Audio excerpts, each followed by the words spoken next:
আমাদের মাঝিবাবু বলেছেন কাঁকড়া দেখাবে, লাল কাঁকড়া। দীঘা ভ্রমণের দ্বিতীয় পর্বে আমরা পৌঁছে গেলাম উড়িষ্যার অপূর্ব সুন্দর তালসারি সমুদ্র সৈকতে। চারিদিকে নীল সমুদ্র, মৃদু সামুদ্রিক হাওয়া, দূরে সারি সারি গাছ আর আকাশে ভেসে বেড়ানো পাখিদের ডাক, সব মিলিয়ে এক অসাধারণ অনুভূতি।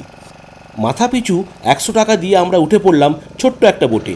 মাঝি ভাই আমাদের নিয়ে চললেন দূরের এক রহস্যময় বীচ লাল কাঁকড়ার দেশে।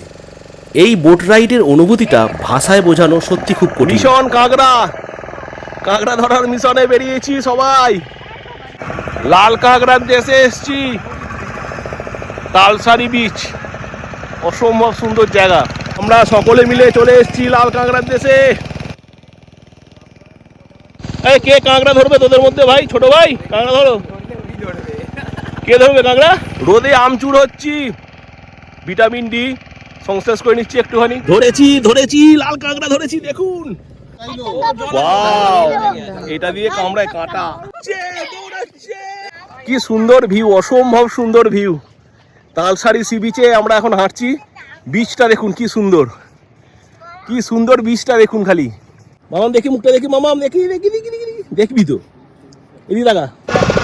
মিশন লাল কাঁকড়া সেরে আমরা ফিরছি এখন বিচের দিকে। সবাই অনেক কাঁকড়া ধরেছে, ধরে হাঁপিয়ে গেছে।